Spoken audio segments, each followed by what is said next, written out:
یہ پیغمبر جو ہم وقتاً فوقتاً بھیجتے رہے ہیں، ان میں سے ہم نے بعض کو بعض پر فضیلت دی ہے، بعض ایسے ہیں جن سے اللہ نے گفتگو کی، اور بعض کے دوسرے امور میں مرتبے بلند کیے، اور عیسیٰ ابن مریم کو ہم نے کھلی ہوئی نشانیاں عطا کی اور روح القدس سے ان کو مدد دی، اور اگر اللہ چاہتا تو ان سے پچھلے لوگ اپنے پاس کھلی نشانیاں آنے کے بعد آپس میں نہ لڑتے، لیکن انہوں نے اختلاف کیا تو ان میں سے بعض تو ایمان لے آئے اور بعض کافر ہی رہے، اور اگر اللہ چاہتا تو یہ لوگ باہم جنگ و قتال نہ کرتے، لیکن اللہ جو چاہتا ہے کرتا ہے۔ اے ایمان والو، جو مال ہم نے تم کو دیا ہے اس میں سے اس دن کے آنے سے پہلے پہلے خرچ کر لو جس میں نہ اعمال کا سودا ہو اور نہ دوستی اور سفارش ہو سکے،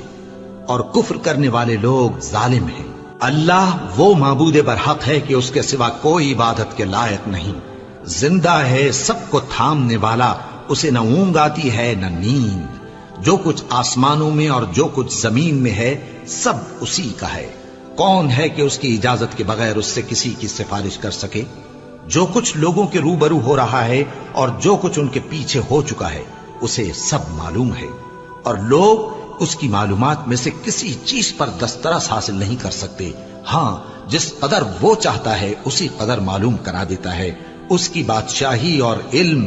آسمان اور زمین سب پر حاوی ہے، اور اسے ان کی حفاظت کچھ بھی دشوار نہیں۔ وہ بڑا عالی رتبہ ہے، جلیل القدر ہے۔ دین اسلام میں کوئی زبردستی نہیں ہے، ہدایت صاف طور پر ظاہر اور گمراہی سے الگ ہو چکی ہے، تو جو شخص بتوں سے اعتقاد نہ رکھے اور اللہ پر ایمان لائے، اس نے ایسی مضبوط رسی ہاتھ میں پکڑ لی ہے جو کبھی ٹوٹنے والی نہیں، اور اللہ سب کچھ سنتا ہے، سب کچھ جانتا ہے۔ جو لوگ ایمان لائے ہیں ان کا دوست اللہ ہے کہ اندھیرے سے نکال کر روشنی میں لے جاتا ہے، اور جو کافر ہیں ان کے دوست شیطان ہیں کہ ان کو روشنی سے نکال کر اندھیرے میں لے جاتے ہیں۔ یہی لوگ اہل دوزخ ہیں کہ اس میں ہمیشہ رہیں گے۔ بھلا تم نے اس شخص کو نہیں دیکھا جو اس غرور کے سبب سے کہ اللہ نے اس کو سلطنت بخشی تھی، ابراہیم سے اپنے پروردگار کے بارے میں جھگڑنے لگا؟ جب ابراہیم نے کہا میرا پروردگار تو وہ ہے جو زندگی دیتا ہے اور موت دیتا ہے، وہ بولا کہ زندگی اور موت تو میں بھی دے سکتا ہوں۔ ابراہیم نے کہا کہ اللہ تو سورج کو مشرق سے نکالتا ہے، آپ اسے مغرب سے نکال دیجئے۔ یہ سن کر وہ کافر ہکا بکا رہ گیا، اور اللہ بے انصافوں کو ہدایت نہیں دیا کرتا۔ یا اسی طرح اس شخص کو نہیں دیکھا جس کا ایک بستی پر جو اپنی چھتوں پر گری پڑی تھی گزر ہوا، تو اس نے کہا کہ اللہ اس کے باشندوں کو مرنے کے بعد کیوں کر زندہ کرے گا؟ تو اللہ نے اس کی روح قبض کر لی اور 100 برس تک اس کو مردہ رکھا، پھر اس کو جلا اٹھایا اور پوچھا تم کتنا عرصہ مرے پڑے رہے ہو؟ اس نے جواب دیا کہ 1 دن یا اس سے بھی کم۔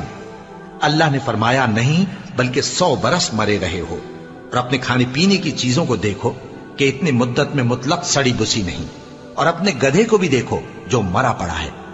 غرض ان باتوں سے یہ ہے کہ ہم تم کو لوگوں کے لیے اپنی قدرت کی نشانی بنائیں،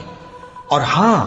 گدھے کی ہڈیوں کو دیکھو کہ ہم ان کو کس طرح جوڑے دیتے اور ان پر کس طرح گوشت پوست چڑھائے دیتے ہیں۔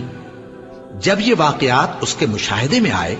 تو بول اٹھا کہ میں یقین کرتا ہوں کہ اللہ ہر چیز پر قادر ہے۔ اور جب ابراہیم نے اللہ سے عرض کیا کہ اے پروردگار مجھے دکھا کہ تو مردوں کو کیوں کر زندہ کرے گا، اللہ نے فرمایا کیا تم نے اس بات کا یقین نہیں کیا؟ انہوں نے کہا کیوں نہیں، لیکن میں دیکھنا اس لیے چاہتا ہوں کہ میرا دل اطمینان کامل حاصل کر لے۔ فرمایا کہ 4 پرندے لے لو، پھر ان کو اپنے سے ہلا لو اور ان کے ٹکڑے ٹکڑے کر دو، پھر ان کا ایک ایک ٹکڑا ہر ایک پہاڑ پر رکھ دو، پھر ان کو بلاؤ تو وہ تمہارے پاس دوڑتے چلے آئیں گے، اور جان رکھو کہ اللہ غالب ہے، صاحب حکمت ہے۔ جو لوگ اپنا مال اللہ کی راہ میں خرچ کرتے ہیں ان کے مال کی مثال اس دانے کی سی ہے جس سے 7 بالیں اگیں اور ہر ایک بال میں 100 دانے ہوں، اور اللہ جس کے اجر کو چاہتا ہے اور زیادہ کرتا ہے، اور اللہ کشائش والا ہے، سب کچھ جاننے والا ہے۔ جو لوگ اپنا مال اللہ کے راستے میں صرف کرتے ہیں پھر اس کے بعد نہ اس خرچ کا کسی پر احسان رکھتے ہیں اور نہ کسی کو تکلیف دیتے ہیں، ان کا صلہ ان کے پروردگار کے پاس تیار ہے، اور قیامت کے روز نہ ان کو کچھ خوف ہوگا اور نہ وہ غمگین ہوں گے۔ جس خیرات کے دینے کے بعد لینے والے کو ایذا دی جائے اس سے تو نرم بات کہہ دینی اور درگزر کرنا بہتر ہے، اور اللہ بے نیاز ہے، بردبار ہے۔ مومنوں، اپنے صدقات و خیرات احسان رکھنے اور ایذا دینے سے اس شخص کی طرح برباد نہ کر دینا جو لوگوں کو دکھاوے کے لیے مال خرچ کرتا ہے اور اللہ اور روز آخر پر ایمان نہیں رکھتا، تو اس کے مال کی مثال اس چٹان کی سی ہے جس پر تھوڑی سی مٹی پڑی ہو اور اس پر زور کا مے برس کر اسے صاف کر ڈالے۔ اسی طرح یہ ریاکار لوگ اپنے اعمال کا کچھ بھی صلہ حاصل نہیں کر سکیں گے، اور اللہ ایسے ناشکروں کو ہدایت نہیں دیا کرتا۔ اور جو لوگ اللہ کی خوشنودی حاصل کرنے کے لیے اور خلوص نیت سے اپنا مال خرچ کرتے ہیں، ان کی مثال ایک باغ کی سی ہے جو اونچی جگہ پر واقع ہو، جب اس پر زور کا مے پڑے تو دگنا پھل لائے، پھر اگر مے نہ بھی پڑے تو خیر پھوار ہی سہی، اور اللہ تمہارے کاموں کو دیکھ رہا ہے۔ بھلا تم میں کوئی یہ چاہتا ہے کہ اس کا کھجوروں اور انگوروں کا باغ ہو جس میں نہریں بہہ رہی ہوں اور اس میں اس کے لیے ہر قسم کے میوے موجود ہوں، اور اسے بڑھاپا آ پکڑے اور اس کے ننھے ننھے بچے بھی ہوں، تو ناگہاں اس باغ پر آگ کا بھرا ہوا بگولا چلے، پس وہ جل جائے۔ اس طرح اللہ تم سے اپنی آیتیں کھول کھول کر بیان فرماتا ہے تاکہ تم سوچو اور سمجھو۔ مومنو، جو پاکیزہ اور عمدہ مال تم کماتے ہو اور جو چیزیں ہم تمہارے لیے زمین سے نکالتے ہیں ان میں سے اللہ کی راہ میں بھی خرچ کرو، اور بری اور ناپاک چیزیں دینے کا قصد نہ کرنا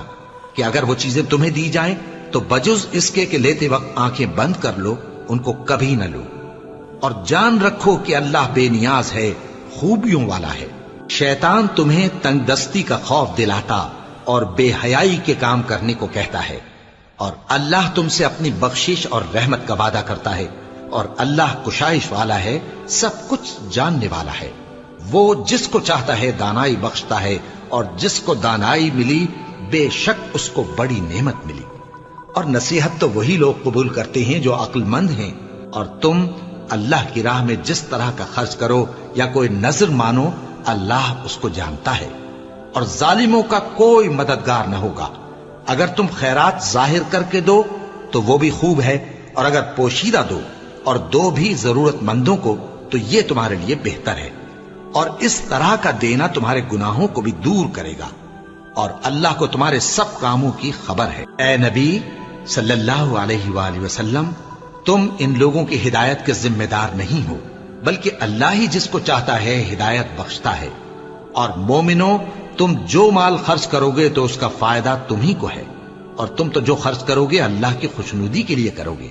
اور جو مال تم خرچ کرو گے وہ تمہیں پورا پورا دے دیا جائے گا اور تمہارا کچھ نقصان نہیں کیا جائے گا۔ اور ہاں، تم جو خرچ کرو گے تو ان حاجت مندوں کے لیے جو اللہ کی راہ میں رکے بیٹھے ہیں اور ملک میں کسی طرف جانے کی طاقت نہیں رکھتے اور مانگنے سے آر رکھتے ہیں، یہاں تک کہ نہ مانگنے کی وجہ سے ناواقف شخص ان کو تونگر خیال کرتا ہے،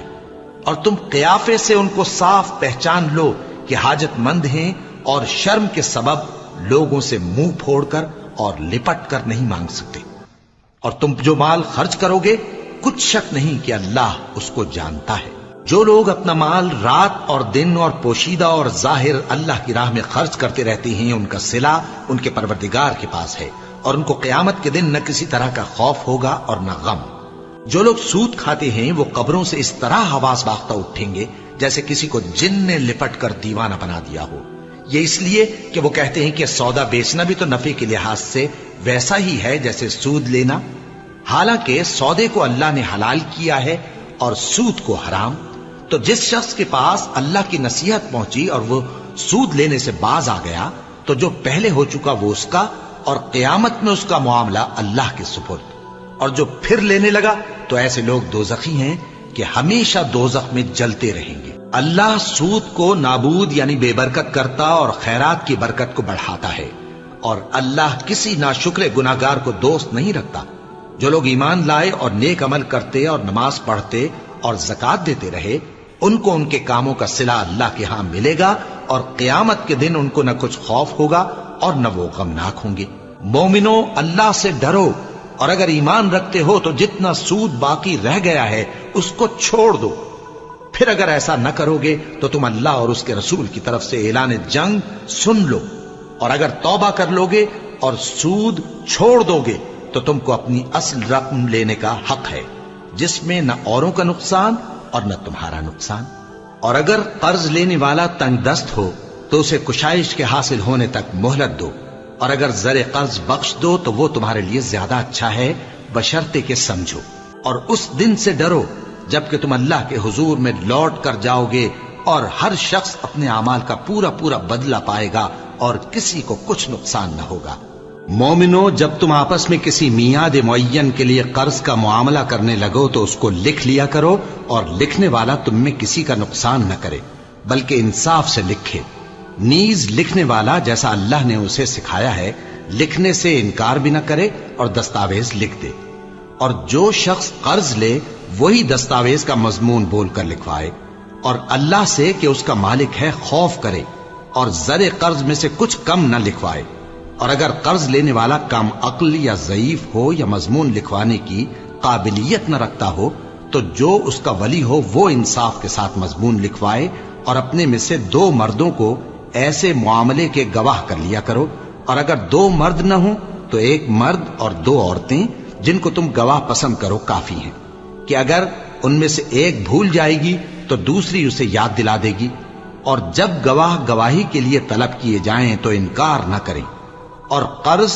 تھوڑا ہو یا بہت اس کی دستاویز کے لکھنے لکھانے میں سستی نہ کرنا۔ یہ بات اللہ کے نزدیک نہایت قرین انصاف ہے، اور شہادت کے لیے بھی یہ بہت درست طریقہ ہے۔ اس سے تم کو کسی طرح کا شک و شبہ بھی نہیں پڑے گا۔ ہاں، اگر سودا دست بدست ہو جو تم آپس میں لیتے دیتے ہو تو اگر ایسے معاملے کے دستاویز نہ لکھو تو تم پر کچھ گناہ نہیں۔ اور جب خرید و فروخت کیا کرو، مثلا زمین جائیداد کی، تو بھی گواہ کر لیا کرو، اور کاتب دستاویز اور گواہ معاملہ کرنے والوں کا کسی طرح کا نقصان نہ کریں۔ اگر تم لوگ ایسا کرو تو یہ تمہارے لیے گناہ کی بات ہے، اور اللہ سے ڈرو اور دیکھو کہ وہ تم کو کیسی مفید باتیں سکھاتا ہے، اور اللہ ہر چیز سے واقف ہے۔ اور اگر تم سفر پر ہو اور دستاویز لکھنے والا نہ مل سکے تو کوئی چیز رہن با قبضہ رکھ کر قرض لے لو، اور اگر تم میں سے کوئی دوسرے کو امین سمجھے یعنی رہن کے بغیر قرض دے دے تو امانت دار کو چاہیے کہ صاحب امانت کی امانت ادا کر دے، اور اللہ سے جو اس کا پروردگار ہے ڈرے، اور دیکھنا شہادت کو مت چھپانا، جو اس کو چھپائے گا وہ دل کا گناہگار ہوگا۔ اور اللہ تمہارے سب کاموں سے واقف ہے، جو کچھ آسمانوں میں اور جو کچھ زمین میں ہے سب اللہ ہی کا ہے۔ تم اپنے دلوں کی بات کو ظاہر کرو گے تو اور چھپاؤ گے تو اللہ تم سے اس کا حساب لے گا، پھر وہ جسے چاہے مغفرت کرے اور جسے چاہے عذاب دے، اور اللہ ہر چیز پر قادر ہے۔